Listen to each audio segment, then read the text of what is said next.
ఇప్పుడు మనం ఇక్కడ డెలివరీ అయిన వాళ్ళు వాళ్ళ ఎక్స్పీరియన్స్ చెప్తారు. సో అది మనం వింటాము. అంటే ఇది ఎందుకు అవసరం, దాని ఉపయోగం ఏంటంటే మనకుండే చాలా డౌట్లు క్లియర్ అయిపోతారు. అందుకని ఇప్పుడు వాళ్ళు డెలివరీ అయిన వాళ్ళు వాళ్ళ ఎక్స్పీరియన్స్ చెప్తారు. అది బాగా వినండి. విని వాళ్ళు మనలాగానే ఉండేవాళ్ళు కొన్ని బాగా చేస్తుంటారు. టాక్ టు బేబీలో కొన్ని ప్రాబ్లమ్స్ ఓవర్కమ్ అయిపోయి ఉంటుంది. ఇక్కడ డెలివరీలో వాళ్ళ భయాన్ని ఓవర్కమ్ చేసుకొని ఈజీగా చేసేసుకొని ఉంటారు. అట్లా వాళ్ళ దగ్గర నుంచి వాళ్ళ వల్ల అవుతుంది కాబట్టి మనం కూడా అట్లా చేసుకోవచ్చు అనేది చాలా ఈజీగా మనకి ఆలోచన వచ్చేస్తుంది, ఆ నమ్మకం వస్తుంది, ఆ కాన్ఫిడెన్స్ వస్తుంది అనే దానికోసం ఇప్పుడు వాళ్ళ ఎక్స్పీరియన్స్ మనతో షేర్ చేసుకుంటారు. నమస్తే అందరికీ నమస్కారం అండి. మేడంకి ధన్యవాదాలు. నేను యాక్చువల్గా బెంగళూరులో ట్రీట్మెంట్ తీసుకున్నాను. మాకు మ్యారేజ్ అయ్యి 10 years అవుతుంది. 4 months అక్కడే 16 weeks అక్కడే తీసుకున్నాం ట్రీట్మెంట్. తర్వాత మన దగ్గరికి వస్తే మేడం యాక్సెప్ట్ చేస్తా అన్నారు ఫైల్. ఆండాల్ మేడం గురించి తెలుసు మా అమ్మగారికి. మా మూడో అక్కకి డెలివరీ ఇక్కడే అయింది, సెకండ్ బేబీ నార్మల్. అండ్ మా మామయ్య కూతురు కూడా ఇక్కడే చేసుకున్నారు, నార్మల్ డెలివరీ. ఇక్కడ కౌన్సిలింగ్ ఎప్పుడైతే అటెండ్ అయ్యానో నిజం చెప్తున్నాను, కౌన్సిలింగ్ వల్లే నేనైతే 100% చేంజ్ అయిపోయింది నా మెంటల్ ట్రీట్మెంట్. ఎందుకంటే నాకు కౌన్సిలింగ్లో ఇట్లా మాట్లాడిన ఒక అమ్మాయి బాగా కనెక్ట్ అయింది. ఆ అమ్మాయి కూడా సేమ్ నా ఇదే, అంటే ఈవెన్ పీరియడ్స్ పెయిన్ కూడా తను భరించలేననింది. సేమ్ నాది సిచ్యువేషన్ అదే. పీరియడ్స్ పెయిన్ భరించను, ట్యాబ్లెట్ వేసేసుకుంటాను వెంటనే. అసలు అది ఆ పెయిన్ ఎంతసేపు ఉంటుంది ఏంటి అనేది కూడా చూడను. దట్టు ఎంప్లాయీ కాబట్టి ఆఫీస్కి వెళ్ళాలి కాబట్టి వేసేసుకోవడం, కడుపు నొప్పి రాగానే ఆఫీస్కి వెళ్ళిపోవడం అలా చేసేదాన్ని. సో ఈవెన్ ఇంజెక్షన్ చేసేటప్పుడు అసలు అటువైపు కూడా చూడండి అనమాట, అంత భయం నాకు. అట్లాంటిది నేను normal delivery after 10 years that treatment అంటే నాకే అసలు ఒక కలలాగా జరిగిపోయింది. లాస్ట్ మంత్ 27th డెలివరీ అయింది నాకు. నిజంగా ఇక్కడ చేరాను కాబట్టే నాకు నార్మల్ డెలివరీ అయింది అని అతిగా చెప్పడం కాదు, 100% నిజంగా చెప్తున్నాను మనస్ఫూర్తిగా. ఈ హాస్పిటల్లో చేరాను కాబట్టే నాకు నార్మల్ అయింది. లేకపోతే నా బ్యాక్గ్రౌండ్ పరంగా వేరే హాస్పిటల్కి వెళ్ళి ఉంటే ఖచ్చితంగా సి సెక్షన్ చేసేసేవాళ్ళు. అంటే 33 years ఏజ్ అన్నీ తీసేసుకొని సి సెక్షన్ చేసేస్తారనే అనుకున్నాను. కరెక్టే, అది మాత్రము నేను కనుక్కున్నాను. బెంగళూరులో నా తోటి వాళ్ళు ట్రీట్మెంట్ తీసుకున్నారు కదా, అందరికీ సి సెక్షన్ చేసుకున్నారంట అక్కడ బెంగళూరులో. సో ఇక్కడికి రావడం వల్లే మాత్రమే నేను జరిగిందని అనుకుంటున్నాను. మేడం గారు చెప్పినట్టు దయచేసి ఫాలో అవ్వండి. మనం చేయాల్సింది వాళ్ళు చెప్తున్నారు. Exercises important. నేను 9th month స్టార్ట్ అయిన ఫస్ట్ డే నుంచి ఎక్సర్సైజ్ ఒక 40 minutes చేసేదాన్ని. వీళ్ళు ఒక 10 exercises చెప్పారు. 10 చేసిన తర్వాత నేను 5 years బ్యాక్ యోగా చేసేదాన్ని. ఆ యోగాలో నాకు తెలిసిన వార్మప్ ఎక్సర్సైజెస్ ఉన్నాయి, అవి నేను యాడ్ చేసుకొని నేను చేసేదాన్ని. చాలా ఫ్రీ అవుతుంది బాడీ ఎక్సర్సైజ్ చేస్తే. అది ఎంత ఫ్రీ అంటే మనము ఇండియన్ టాయిలెట్ ఎక్సర్సైజ్ ఒకటి ఉంది, అలా కూర్చుంటే మాత్రము చాలా ఫ్రీగా ఉంటుంది. అసలు వెయిటే ఉండదన్నమాట, స్టొమక్ చాలా ఫ్రీగా అయిపోతుంది. సో 9th month స్టార్ట్ అయినప్పటి నుంచి వదలకుండా మీరు కానీ ఎక్సర్సైజ్ చేస్తే మన వంతు సహాయం మనము చేసేసుకున్నట్టే బేబీకి. మిగతాదంతా డాక్టర్స్ చూసుకున్నారు. సో నేనేంటంటే నార్మల్ డెలివరీ చేసుకొని 2 monthsలో మా హస్బెండ్ దగ్గరికి వెళ్ళిపోవాలి బేబీని తీసుకొని. అదే సిజేరియన్ అయితే మళ్ళీ ఇంకొక 6 months అలా ఉండాల్సి వస్తుంది. సో ఫస్ట్ ఎయిమ్ నా బేబీకి అదే చెప్పుకున్నాను టాక్ టు బేబీలో. నార్మల్ డెలివరీ నేను కష్టపడతాను, ఒకవేళ నేను చేసుకోలేకపోయినా నేను నీకు సపోర్ట్ చేస్తాను, నువ్వు నాకు సపోర్ట్ చెయ్యి, ఇద్దరం కలిసి నాన్న దగ్గరికి వెళ్ళిపోదాం ఒక 2 monthsలో.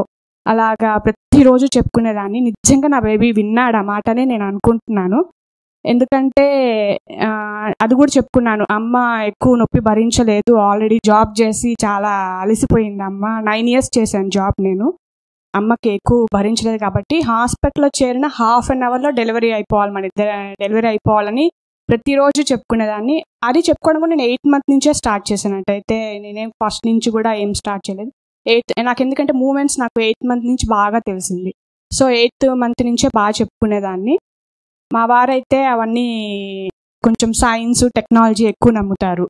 ఎందుకు అంటే మా వారికి నా గురించి తెలుసు కాబట్టి సి సెక్షన్ అయినా పర్వాలేదు, నార్మల్ అయినా పర్వాలేదు, నీ ఇష్టం అనేవాళ్ళు. బట్ నేను భరించలేను కాబట్టి, తనకు తెలుసు కాబట్టి తను నార్మల్ అంటే భయపడేవాడు. ఎందుకు వచ్చిన రిస్క్, సి సెక్షన్కి వెళ్ళిపో అది ఇది అనేవాళ్ళు. లేదు నాకు నీ దగ్గరికి వచ్చేయాలి, నేను 2 months నేను నార్మల్ ట్రై చేసేస్తానంటే చాలా సపోర్ట్ ఇచ్చారు మా వారు. బట్ నేను మాత్రము డెలివరీ టైంలో నీ నొప్పులు నేను చూడలేను, ఒకవేళ నేను అక్కడ హాస్పిటల్లో ఉంటే మాత్రం నేను కింద ఎక్కడైనా ఉంటాననే చెప్పేవాళ్ళు, కానీ నేను మాత్రం పైకి రాను చూడను అది ఇది అని చెప్పేవాళ్ళు. సరే పర్వాలేదనే చెప్పేదాన్ని. నాకు సపోర్ట్, ఆ సపోర్ట్ ఉంటే చాలు, ప్రెజెన్స్ పర్లేదు, మనకి సపోర్ట్ ఉంటే చాలు ఎవరిదైనా. మా మదర్ ఇంకోటి నా బేబీకి చెప్పుకుంది, నేను మా మదర్, మా ఫాదర్ లేరు. సో నేను మా బేబీకి చెప్పుకునేదాన్ని, ఒకటి నేను నాన్న దగ్గరికి వెళ్ళిపోవాలి, నువ్వు నేను 2 monthsలో, ప్లస్ అమ్మమ్మని ఇబ్బంది పెట్టకూడదు.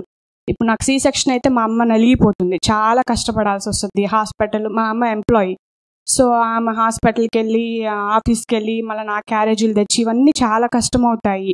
తోడు ఎవరు లేరు, నాన్నకి అన్ని రోజులు సెలవు పెట్టడం అవ్వదు. ఇట్లాగే చెప్పుకునేదాన్ని నేను బేబీకి, అమ్మమ్మకి కష్టం అయిపోతుంది, సి సెక్షన్ అయితే నార్మల్ చేసుకుందాము, నార్మల్ అయితే హాయిగా నేను ఒక 20 daysతో రికవర్ అయిపోతాను, నా పని నేను చేసుకుంటాను, అమ్మమ్మకి కష్టం ఉండదు, అలా చెప్పుకునేదాన్ని నేను బాగా. అది నిజంగానే నా బేబీ విన్నాడు. సో నేను హాస్పిటల్కి midnight 12 గంటలకు వచ్చాను, ఉమ్మినీరు కారిపోయిందని.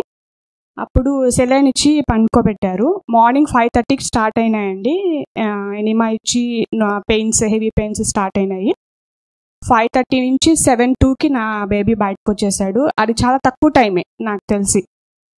అప్పుడు నాకు అనిపించింది, అబ్బా నిజంగా బేబీ విన్నాడు, ఇది ఆషామాషి కాదు, నిజంగానే సైన్స్ పరంగా కూడా ఇది కరెక్ట్ అయింది, నా బేబీ విన్నాడు కాబట్టే వచ్చేసాడు తొందరగా అని నేను అనుకుంటున్నాను. అటైతే మాత్రం నేను స్టాఫ్ని చాలా హింసించాను పాపం. వాళ్ళు చాలా బాగా సపోర్ట్ ఉంది. ఎంత పేషెన్స్ అంటే వాళ్ళకి అంత పేషెన్స్ ఉంది నిజంగా.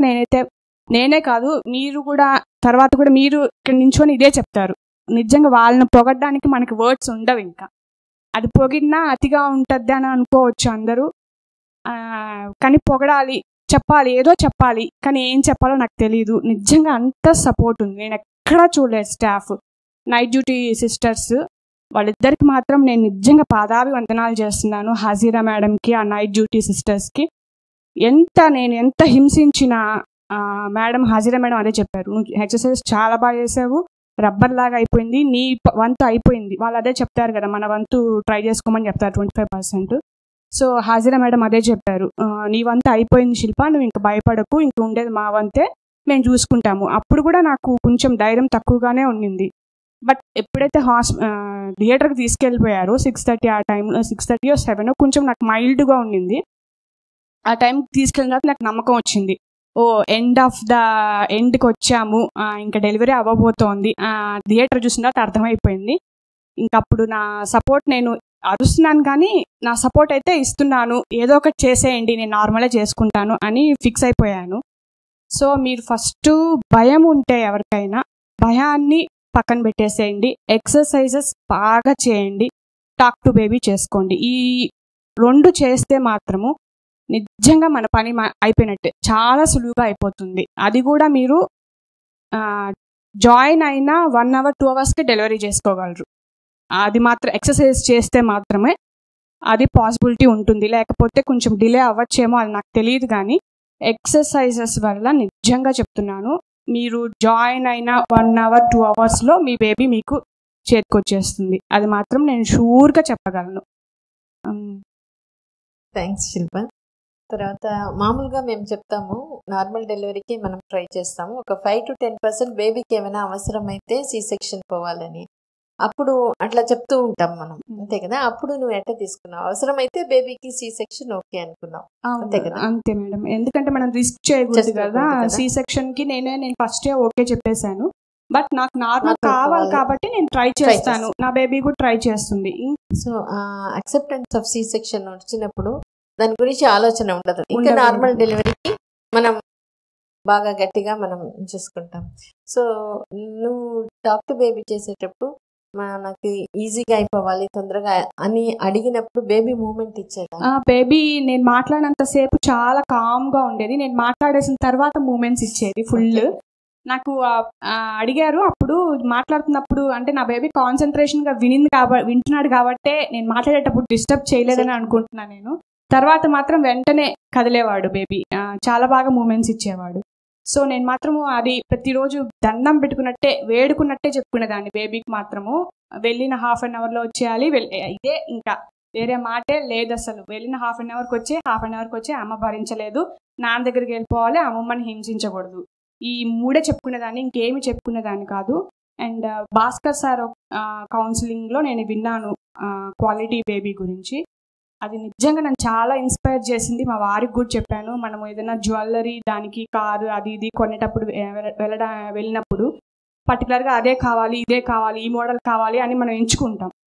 అలాంటిది ముష్టి అవి 3 లక్షలు 4 లక్షలు ఉంటాయి పోతాయి. అలాంటిది మన బేబీ లైఫ్ లాంగ్ మన కళ్ళ ముందు ఉండే బేబీ, మనం పెంచుకునే బేబీ గురించి మనం ఎందుకు ఆలోచించాం అని అన్నారు. ఆ రోజు నేను చాలా ఇన్స్పైర్ అయ్యాను. ఇన్స్పైర్ అవ్వడం వల్లే నేను ఫిక్స్ అయిపోయాను. అయితే అసలు మాత్రము నార్మల్గా చేసుకోవాలి, ఇన్ కేస్ ఏదైనా ప్రాబ్లం ఉంటే అది డాక్టర్స్ చేతిలో వదిలేయాలి, సి సెక్షన్కి వెళ్ళిపోవాలి అనుకున్నానే. కానీ అది నిజంగా మీ బేబీకి మీరు చెప్పుకోండి. సొసైటీ చాలా పాడైపోయింది. భాస్కర్ సార్ చెప్పక ముందు నుంచే నేను నా బేబీని ఒక లీడర్ చేయాలని అనుకున్నాను. లీడర్ అంటే పొలిటీషియనే కాదు, సంథింగ్ ఐఏఎస్ ఐపీఎస్ ఏదైనా ఒక సమాజానికి కాకపోయినా అట్లీస్ట్ తను ఉండే ఏరియాకి తన వల్ల ఏదైనా మంచి జరగాలి, అలాంటి బేబీని కనాలి అని అనుకున్నాను. భాస్కర్ సార్ చెప్పింది వినిన తర్వాత ఇంకా ఎక్కువ చెప్పుకునేదాన్ని. నేను చదువు ప్రెషర్ చేయను, ఏం ప్రెషర్ చేయను, నాకు కావాల్సింది నా బేబీ వల్ల కనీసం తను ఉండే ఏరియాకి ఏదైనా ఉపయోగం, మంచి పని, ఏదైనా వాటర్ లేవు, ఏదో సమస్య, రోడ్ సమస్య ఉంది, అలా ఏమన్నా చేసే ఏదో సంథింగ్ చిన్న లీడర్ అవ్వాలని, అట్లా పెరిగి ఏదైనా ఒక 70 ఏళ్ళు తను పరిపాలన చెయ్యాలి, కనీసం ఏదైనా ఒక ఏరియా, ఒక స్టేట్ అన్న మారాలి నా బేబీ వల్ల అని నేను అనుకుంటున్నాను. సో అందరూ దయచేసి చెప్పుకోండి మీ బేబీకి. చెడు అలవాట్లు అంటే అన్ని మంచి అలవాట్లు రావాలి, మంచి వ్యక్తిగా సమాజంలో నువ్వు నిలబడాలి, అవి చెప్పుకోండి. ఎందుకంటే ఇక్కడ ఉన్న వరకు అట్లీస్ట్ మన వరకైనా మనం బేబీస్ని ఇవ్వగలము, బయట మనకు తెలియదు. మనం టాక్ టు బేబీ ఎంతవరకు అది చెప్పుకుంటారో బయట హాస్పిటల్స్లో నాకు ఐడియా లేదు. సో ఇక్కడ మనకి ఆ ఫెసిలిటీ మనకు తెలుసు కాబట్టి దయచేసి మోల్డ్ చేసుకోండి బేబీని.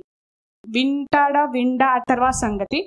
ఫస్ట్ అయితే మనం చెప్పుకుందాం దయచేసి. ఒక 5th మంత్ నుంచే స్టార్ట్ చేయండి. నాకంటే మూమెంట్స్ తెలియలే కాబట్టి అంత ఐడియా లేదు, కానీ ఇప్పుడు చెప్తున్నాను, నాకు ఎక్స్పీరియన్స్ వచ్చింది కాబట్టి నేను చెప్తున్నాను. 5th మంత్ నుంచే దయచేసి స్టార్ట్ చేసేయండి బేబీతో మాట్లాడుకోవడము. సమాజానికి ఉపయోగపడాలి అని దయచేసి ఏదో ఒక విషయంలో, ఎందుకంటే చాలా దరిద్రంగా అయిపోయింది సొసైటీ. నేను చాలా ఆలోచిస్తాను సొసైటీ గురించి. ఏదైనా చిన్న విషయం వచ్చినా చాలా లోతుగా ఆలోచిస్తాను, ఎందుకు ఇట్లా జరుగుతోంది సమాజం అది ఇది అని.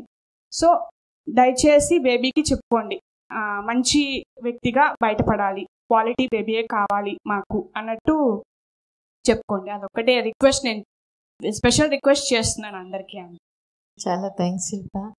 భాస్కర్ సార్ చాలా సంతోషం అయిపోతుంది, ఎందుకంటే ఆయన చెప్పింది ఇంత బాగా తీసుకొని అది యాజ్ అ సోషల్ రెస్పాన్సిబిలిటీ నువ్వు అందరికి చెప్తున్నావు. It's very great, hats off to you. తర్వాత ఇంకొక విషయం, అంటే నువ్వు చాలా తొందరగా అయింది అంటే మనం ఇంకోటి నువ్వు చెప్పినావు, హజరా మేడం సిస్టర్ పక్కనే ఉన్నారు, నీ పక్కనే చేయి పట్టుకొని ఉన్నారు అంటే అది ఒక భద్రతా భావం ఇస్తుంది, ఒక సెక్యూర్ ఫీలింగ్. సో ఎందువల్ల అంత ఈజీగా ద్వారం ఓపెన్ అవుతుందంటే మన గర్భసంచి ద్వారం అంతా స్వింక్టర్ అంటాం, మన యూరిన్ మోషన్, ఇది యూట్రస్ ఓపెనింగ్ ఇదంతా. అదేంటంటే మన ఎమోషన్స్, మన ఫీలింగ్స్ దాని మీద బాగా పనిచేస్తుంది. మనం బయట టాయిలెట్కి ఎక్కడైనా పోతే మనం కొంచెం ఇది ఎట్లా ఉంటుందో అంటే మనం ఓపెన్ అవ్వదు, మనం పోలేము యూరిన్. అదే మన ఇంట్లో మన దీంట్లో ఉన్నప్పుడు మనం ఈజీగా పోతాం. సో ఇది కూడా మనకి గర్భసంచి ద్వారం ఓపెన్ అవ్వడం అనేది మనకి ఎప్పుడు ఆ భద్రతా భావం వస్తుందో, ఎప్పుడు హ్యాపీగా రిలాక్స్డ్గా ఉంటామో చాలా ఈజీగా ఓపెన్ అయిపోతుంది. అదేం పెద్ద అదే ఆ రీతిలోనే అది పనిచేస్తుంది. అట్లా మనకి తను ఫస్ట్ చెప్పుకునింది బేబీ కోఆపరేషన్ ఉంది, తర్వాత తను ఆ టైంలో ఎప్పుడు వీళ్ళు ఉన్నారు నన్ను వదిలిపెట్టలే అనే ఒక ఫీలింగ్ అట్లా వచ్చినప్పుడు ఆ గర్భశిశు ద్వారం అంత ఈజీగా ఓపెన్ అయిపోతుంది. సో అట్లా నీకు చాలా చాలా తొందరగా ఓపెన్ అయిపోయింది, చాలా ఈజీగా డెలివరీ అయింది. ఇప్పుడు భాస్కర్ సార్ మాట్లాడతారు. Good morning. తను Shilpa, she has shared her experiences. జరుగుతుందో లేదో అనే ఒక డౌట్ దగ్గర నుంచి now after going through the experience she found that it was a truth. ట్రూత్కి బిహైండ్ సైన్స్ ఉంది. మనం మామూలుగా ఏంటంటే ఏదైతే చూస్తామో డైరెక్ట్గా కంటితో దాన్నే బిలీవ్ చేస్తాం. అట్లా కాని విషయాల్ని మనము నమ్మలేము. ఇప్పుడు బేబీతో నేను చెప్పాను, వాడు విన్నాడు, వాడు అలానే ఉన్నాడు అనేదంతా it's not a magic. What is the truth or science behind it అనేది జస్ట్ ఫ్యూ మినిట్స్లో మీకు కూడా చూపిస్తాను. మన బ్రెయిన్లో మిలియన్స్ ఆఫ్ నర్వస్ కనెక్షన్స్ ఉంటాయి. Every time you get a thought, one connection forms, what ever thought it may be. కంటిన్యూస్గా ఏ థాట్ అయితే ఇస్తామో ఆ వైరింగ్ చాలా గట్టిగా అయిపోతుంది and it keeps on firing.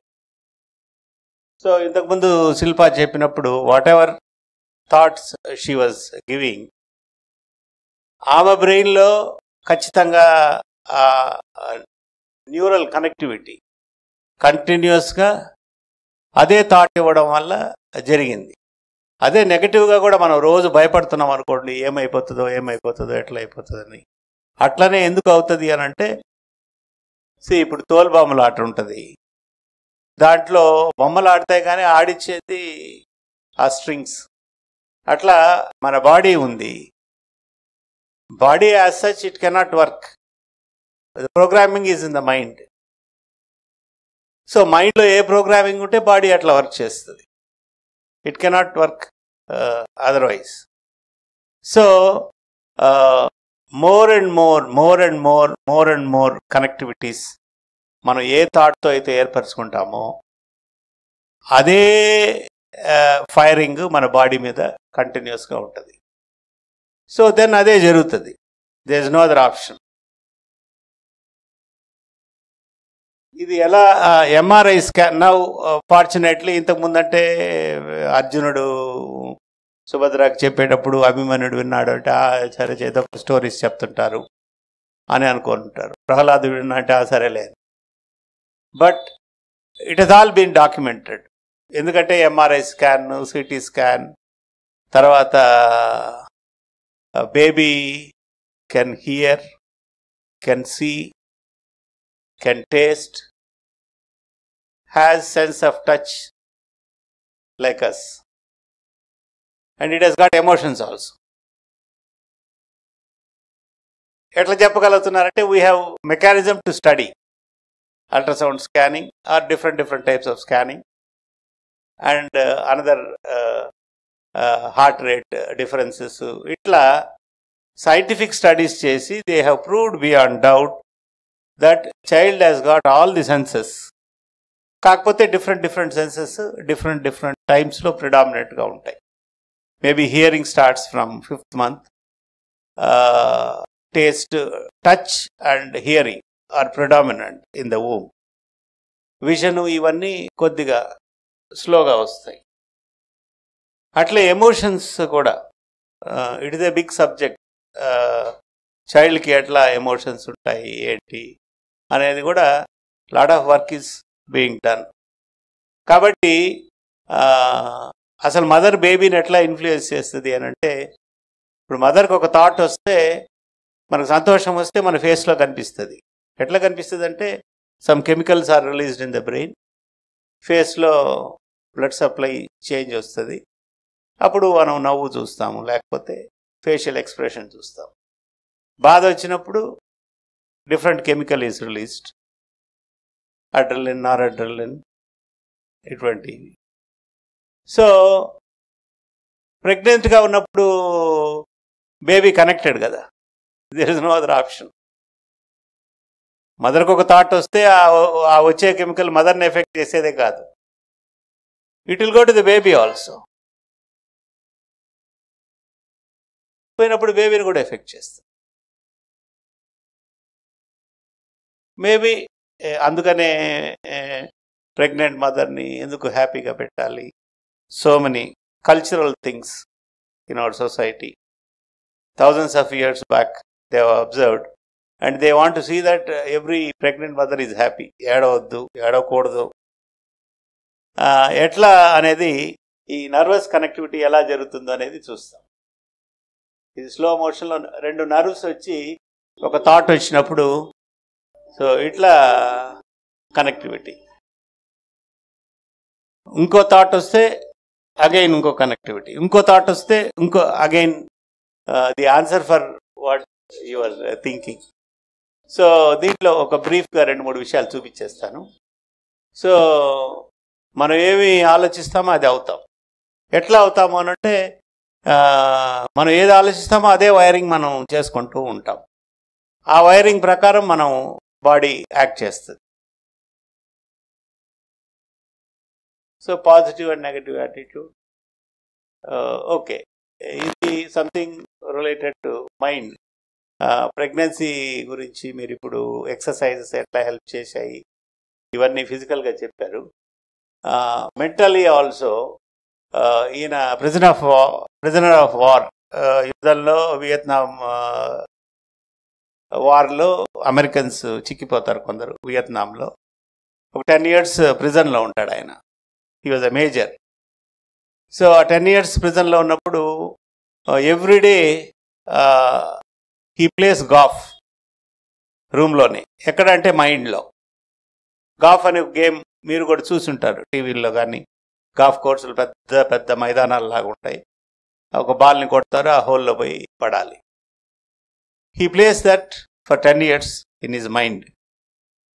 సబ్సిక్వెంట్గా బయటకు వచ్చేసిన తర్వాత యుద్ధం సెటిల్మెంట్స్ అయిపోయిన తర్వాత తాను గాఫ్ కోర్టుకి for the first time after 10 years దాన్ని పట్టుకుంటాడు స్టిక్ని. సో యూజువల్గా 60 points వస్తే ఈజ్ ఎ ఛాంపియన్. ఈ స్కోర్స్ 74 అండ్ 100 shotsలో వేస్తే గొప్ప. ఈ finishes in 80. Imagination and visualization. This is a very powerful technique. Mahatma Gandhi, Vivekananda వాళ్ళందరికీ వాళ్ళ మదర్స్ ఎవరు నోబెల్ లారెట్స్, పిహెచ్డీలు కాదు. The power of their imagination. ఎటువంటి బిడ్డ కావాలని ఏదో ఒక టైంలో కోరుకొని ఉంటారు. Again and again they have wired their brains and that was firing and ultimately you have seen that present. అట్లనే సిల్వీ బెర్నియర్ అని మేము ఒక ఒలింపిక్ గోల్డ్ మెడలిస్ట్, మేబీ 1984-89. సో స్విమ్మింగ్లో డైవింగ్, స్ప్రింగ్ బోర్డ్ డైవింగ్ ఒక ఈవెంట్. సో ఎవ్రీడే రొటీన్ ప్రాక్టీస్తో పాటు ఒక 1 hour 2 hours గమని పడుకొని ఇమాజిన్ చేస్తుంది. ఆ బోర్డు ఎక్కినట్టు, దూకినట్టు, కింద వాటర్ తగిలినట్టు, పర్ఫెక్ట్గా ఉన్నట్టు డైవ్, తర్వాత పక్కన అందరు చప్పట్లు తట్టినట్టు. Within 1 hour she will dive 200 times mentally. And that year she got the gold medal for it. So అంటే mind and body are ultimately connected. తలరాత మనం జనరల్గా ఏమనుకుంటాం, ఎవరో రాస్తారనుకుంటాం. ఇక్కడ మదర్స్ రాస్తారు. కాన్షియస్గా తెలిసి రాయొచ్చు, తెలియకుండా తప్పులు చేస్తే తప్పు రాస్తాం. ఏదేదో ఆలోచిస్తా, క్రైమ్, జలసీ, హేట్రెడ్. ఇప్పుడు మామూలుగా ఎక్కువ భాగం వైలెన్సే కనిపిస్తుంది టీవీలో చూస్తే. మనకి ఏదేదైతే విషయాలు అక్కర్లేదో అయ్యే ఎక్కువ ఉంటాయి, మేబీ 80 to 90%. సో దాంతో మనం పర్మనెంట్గా రాసి పారేస్తాం మన బిడ్డలకి తెలియకుండా. ఇప్పుడు 5 ఏళ్ళు రాగానే అప్పుడు ఏ స్కూల్లో వేస్తే బాగుంటుంది అనుకుంటే అప్పుడే అనుకుంటే ఎట్లా? You must been much more careful even from the first day of pregnancy. So yoga nidra అని కూడా ఒక ఇది ఇక్కడ చెప్పించుంటారు. How you can imagine your baby, how it is inside. So ఆ సజెషన్స్ అన్ని సబ్ కాన్షియస్గా మనకి ఇంప్రింట్ అయితే బిడ్డలు అట్లాగే వస్తారు. అంటే ఒకటే ఒక విషయం చెప్పదలుచుకున్నాను. All that what we are talking now it has been scientifically documented. ఏదో ఊరికే మాటలు చెప్పేది కాదు. సో మీరు చేసే ప్రతి పనిలో బేబీతో మాట్లాడేటప్పుడు కానీ, మంచి సజెషన్స్ ఇచ్చేటప్పుడు కానీ, there is a scientific evidence. Positive attitude, positive thoughts, positive attitude, positive thoughts.